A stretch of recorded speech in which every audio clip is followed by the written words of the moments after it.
राजपूत। क्योंकि आप लोगों ने जोर से तालियां बजाई ने की सेवा की, तो भोले बाबा ने सोचा मेरे भक्त परेशान हो रहे होंगे, सोई भेज दी।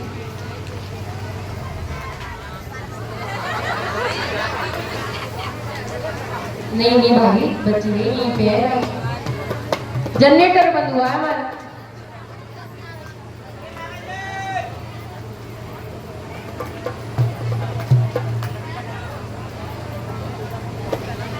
अच्छा आज बताओ किसकी किसकी बिगड़ी बनी है? कौन कौन कहता है कि भोलेनाथ की कृपा से हमारी बिगड़ी बनी? बस इतने? बिगड़ी तो सबकी बनी हुई। अरे नहीं भी बनी हो तो आगे बन जाएगी, हाथ तो उठाओ। आगे नहीं बनवानी क्या?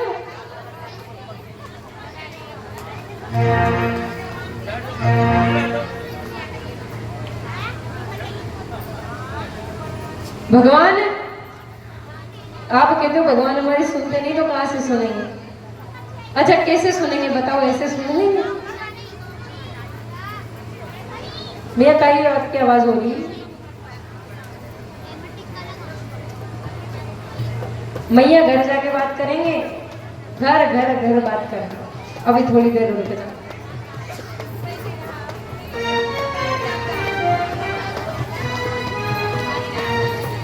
ये भगवान की मंगलमय कथा है, जहां भगवान का आज सुंदर सा विवाह हमारे समक्ष होने वाला है।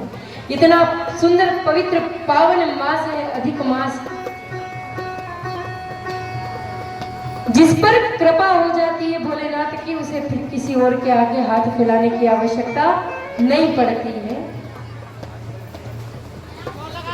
सभी कहते हैं कि जो विष्णु जी के भक्त हैं वो बड़े दुखी रहते हैं जब भगवान भोलेनाथ के पास कुछ नहीं, वो शमशान के वासी, फिर भी उनके भक्त खुश रहते हैं। तो भैया भोले बाबा तो क्षणे रुष्टा क्षणे तुष्टा, पल भर में आपकी प्रसन्न हो जाएंगे, पल भर में आपकी झोली भर देंगे।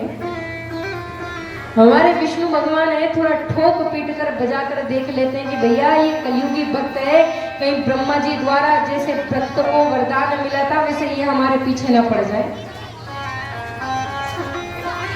भोले बाबा ने, भस्मासुर एक दैत्य था, भस्मासुर ने तपस्या की थी भोले बाबा की, तो भोले बाबा प्रसन्न हो गए उसकी तपस्या से, उसे वरदान देने को पहुंचे। तो उसने कहा भोले बाबा बस मुझे ये वरदान दे दो,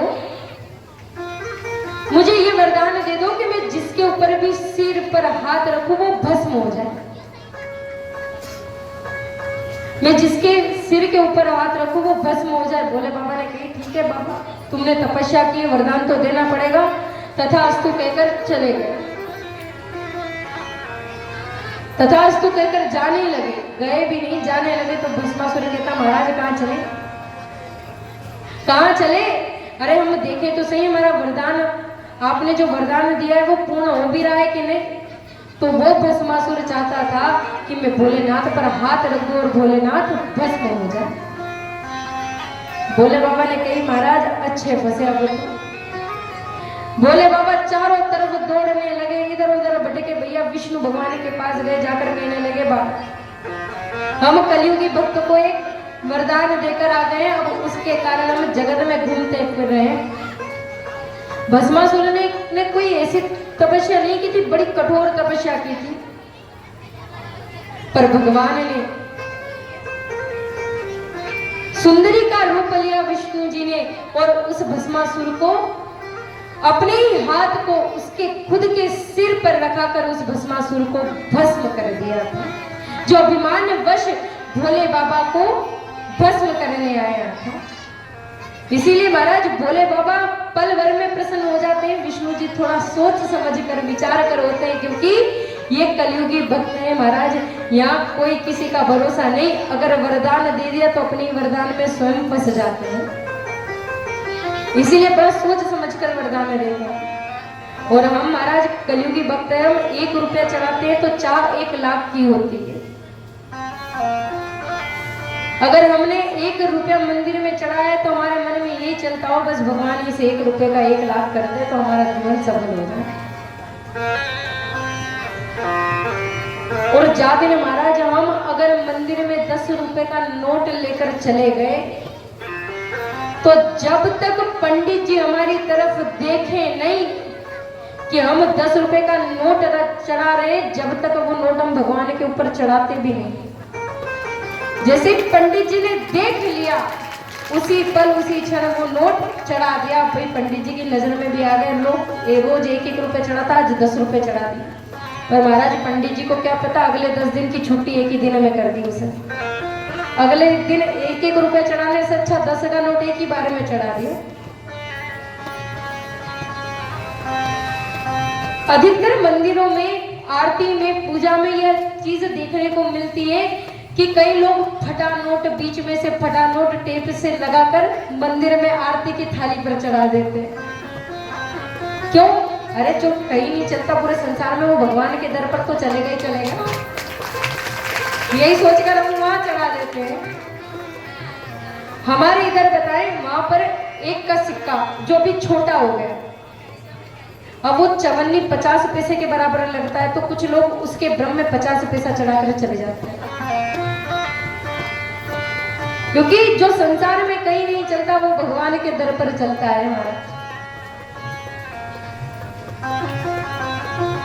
हमने इस प्रकार अपने आप को ढाल रखा है, इस प्रकार कि अगर हमें कोई कुछ कह दे तो हम उसकी बात को मानकर तुरंत वो कार्य करने लगते हैं। एक बात विशेष ध्यान देने योग्य है कि जब हम मंदिर में शिवालय में जाते हैं तो हम अर्ध परिक्रमा करें, पूरी परिक्रमा कभी नहीं करनी चाहिए। जो भक्त पूरी परिक्रमा करते हैं ना भोलेनाथ जी की, वो पूरी परिक्रमा नहीं करेंगे। अर्ध परिक्रमा होती है भोलेनाथ जी की, क्योंकि जो शिवालय में आप जल अर्पण कर रहे हो और जो जल की धारा जिस दिशा में जा रही है उस दिशा के इर्द गिर्द आप परिक्रमा कर सकते हो, उस जल धारा को आप पार नहीं कर सकते, इसका पाप लगता है। क्योंकि जो जल धारा आप भगवान शंकर पर अर्पण कर रहे हो फिर वो महारानी का रूप हो जाती है और उसमें ऐसी शक्ति विद्यमान हो जाती है, विराजमान हो जाती है कि वो सारी चीजें खींचने को प्रयास करती है, अलौकिक शक्ति भी खींच लेती है। इसीलिए उसका उल्लंघन नहीं करना चाहिए। तो इस बात का विशेष ध्यान रखें कि जब भी हम शिवालय में जाए, जब भी हम मंदिर में जाए, तब हम शिव जी की पूरी परिक्रमा नहीं करें। जो करता है वो आज से बंद कर दे, क्योंकि शिव जी की पूरी परिक्रमा नहीं होती, अर्ध परिक्रमा होती है। इधर से परिक्रमा कर कर पुनः उधर ही की ओर लौटना। केवल एक भोले बाबा की ऐसी परिक्रमा है जो अर्ध परिक्रमा होती है और वो अर्ध परिक्रमा में भी प्रसन्न हो जाते हैं।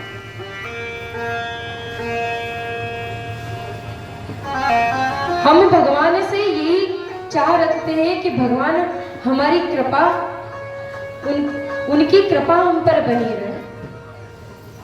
आज समस्त देवता हिमालय के पास पहुंचे, हिमालय के गिरिराज महाराज के पास पहुंचे।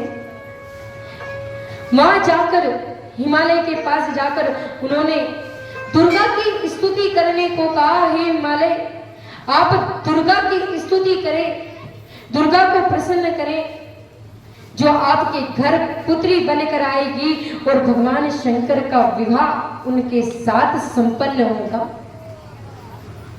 समस्त देवताओं ने मिलकर हिमालय के साथ भगवान ने सभी ने मिलकर दुर्गा की स्तुति की है। आइए हम सभी भी मिलकर दुर्गा की स्तुति करते हैं और दुर्गा मैया से प्रार्थना करते हैं कि मैया हमारे बीच प्रकट होकर हमारे कष्टों को दूर कर कर, हमारी पीड़ाओं को दूर कर कर, हमारी चिंताओं को दूर करें। बोले दुर्गे मैया की सेरा वालिए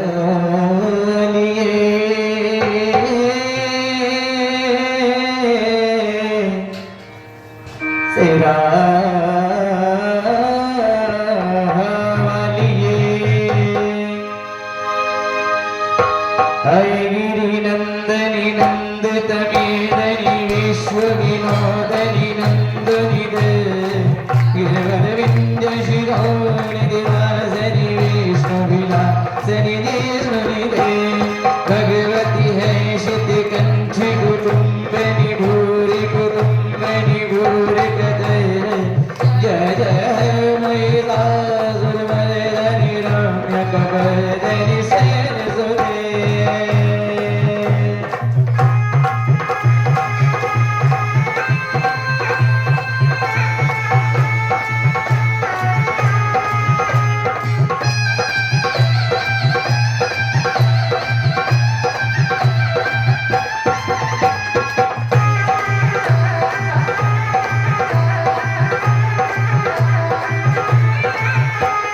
सुरवर वर्षणि दुर्धर दर्शनि दुर्मुख वर्षणि हर्षणि दे दिलवनि पोषणि शंकरि तोषणि केवनि भोषणि हर्षणि दे दुर्धरि दर्शनि दुर्दर्शनि दुर्मुख हर्षणि सिंधु सिदय जय जय हे महिषासुरमर्दनि रम्यकपर्दनि शैलसुते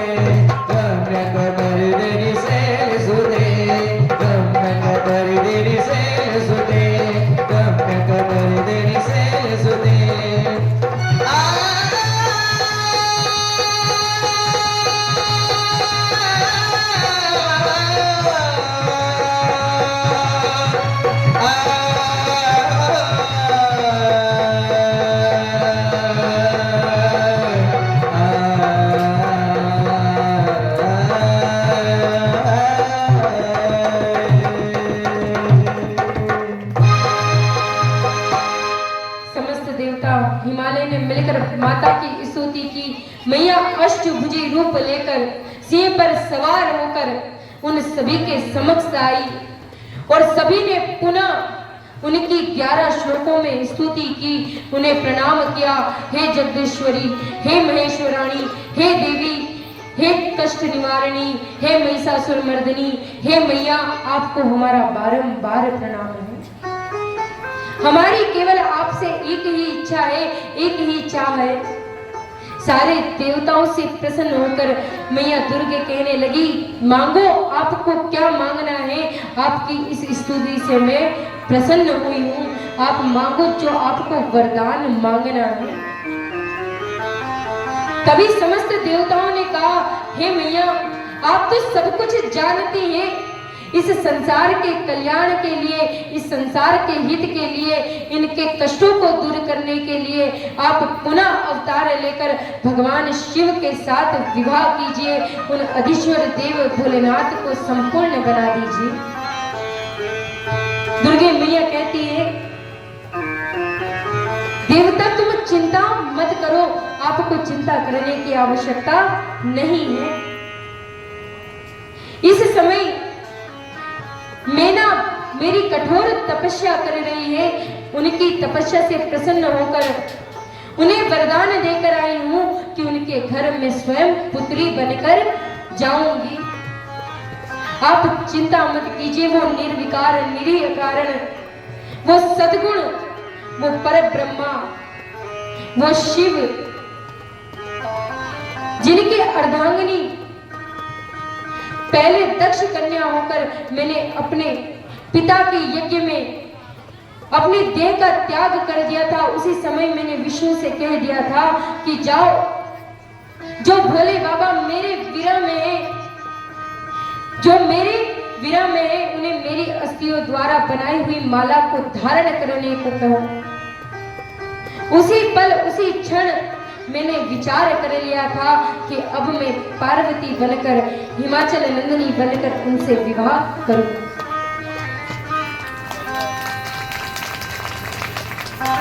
आज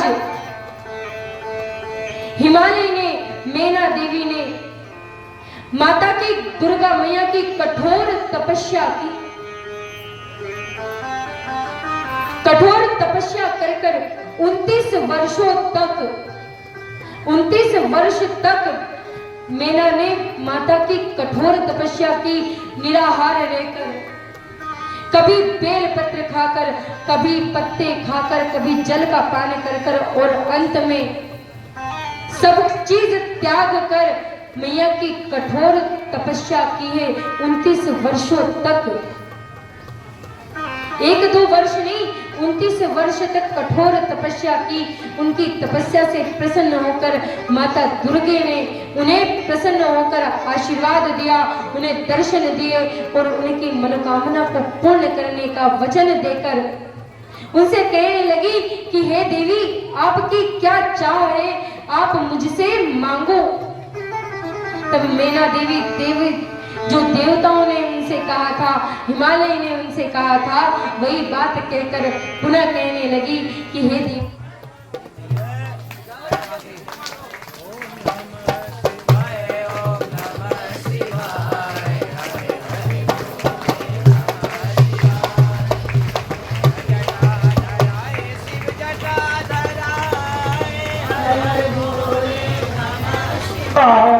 जटाधराय शिव जटाधरा। मैना ने तपस्या की थी 29 वर्षों तक। माता दुर्गा से 2 वर मांगे कि पहले तो मेरे 100 पुत्र होने चाहिए और फिर मेरी चाह है कि आप मेरे घर पुत्री बनकर आओ और आपका विवाह भगवान शिव के साथ संपन्न हो। माता प्रसन्न होकर उन्हें तथास्तु कहकर चली गई। आज मैना के मन की बात हो गई, मैया के सुंदर से रूप, सुंदर सी छटा के दर्शन किए। मैना ने 9 श्लोकों में मैया की स्तुति की, उन्हें प्रसन्न किया है।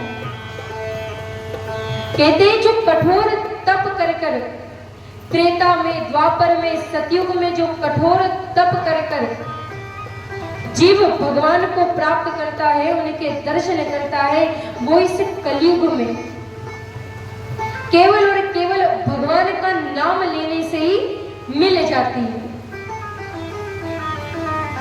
अगर आप भगवान का नाम सच्चे हृदय से लोगे तो उस त्रेता युग में जैसे तपस्या, कठोर तपस्या, निराहार रहकर सब कुछ त्याग कर तपस्या करते थे, वो इस कलयुग में केवल एक बार सच्चे भाव से, सच्चे हृदय से नाम लेने से उनका ये सारा दुख दर्द कष्ट मिट जाता है।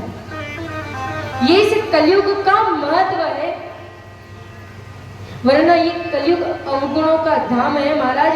यहाँ कलयुग ने अपनी जड़ों को इस प्रकार फैला लिया है कि चारों तरफ कोप भवन बना हुआ है, चारों तरफ लड़ाई झगड़ा हो रहे हैं महाराज। भाई भाई में नहीं बनती, माता पिता का अपमान, संतों का अपमान होने लगा है। शाल को बुद्धिदायक, अगर घर में कुछ कार्य हो रहा हो, कोई अच्छा कार्य होता हो, तो माता पिता की सलाह लिए बिना साले की सलाह ली जाती है। हमने अपने घर में सबसे बड़ा उसे बना दिया। हम ये नहीं कह रहे कि उनकी सलाह नहीं लेनी चाहिए, गलत है, पर पहले जो माता पिता बैठे हैं उनकी सलाह लें। पर महाराज हमने इस पल को, इस क्षण को भी नकार दिया है। और महाभारत तो हम सभी ने श्रवण की है। मामा शकुनी की बात मानकर सारे कौरवों ने पांडवों से बैर रखा, श्री कृष्ण से बैर रखा और अंत में अपने प्राणों को त्याग दिए थे। इसीलिए कहा जाता है कि सलाह हमेशा सही लेनी चाहिए, सही व्यक्ति से लेनी चाहिए। और जब हमारे घर में बड़े बुजुर्ग बैठे हैं तो हमें सर्वप्रथम उनसे बात करनी चाहिए। पर आज इस समय, इस कलयुग में ये हो रहा है महाराज कि अगर माता पिता किसी बात को मना करते हैं तो बच्चे अत्यधिक वही कार्य करते हैं। सब कुछ भूल गए हैं कि किस कष्ट, किस पीड़ा से हमारे माता पिता ने हमें इस संसार में लाया है, किस प्रकार हमारा पालन पोषण किया, किस प्रकार हमें चलना सिखाया, किस प्रकार हमें बोलना सिखाया। हम उनकी ममता का, हम उनके प्रेम का सब मोल भूल जाते हैं। अरे हम तो उनके इतने ऋणी होते हैं कि हमसे तो अपनी माँ के दूध का कर्ज भी अदा नहीं होता, हम पूरे जीवन का कर्ज क्या अदा करेंगे। हम अपने जीवन का क्या कर्ज अदा करेंगे, अरे जब हमसे हमारे माता पिता के दूध का कर्ज नहीं अदा होता। आप विचार कीजिए कि एक माँ के 4 पुत्र हैं, एक माँ के 4 पुत्र हैं, वो चारों से एक समान प्रेम करती है, पर अंत में जब बुढ़ापा आता है, जब बंटवारा होता है, जब बच्चा छोटा रहता है, तो छोटे बच्चे चारों आपस में लड़ाई करते हैं, ये माँ मेरी है, ये माँ मेरी है, ये माँ मेरी है। और जब बड़े हो जाते हैं, जब बंटवारा हो जाता है, जब माँ बूढ़ी हो जाती है, जब उसकी सेवा का समय आता है, और तब चारों बच्चे कहते हैं ये माँ तेरी है, ये माँ तेरी है, ये माँ तेरी है।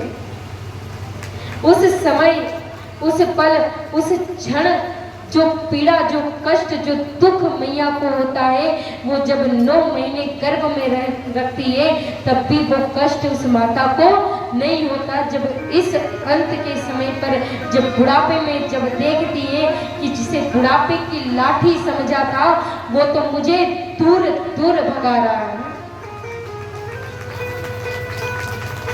महाराज, इस संसार में सबसे बड़ी शक्ति कोई है तो वो माता पिता है।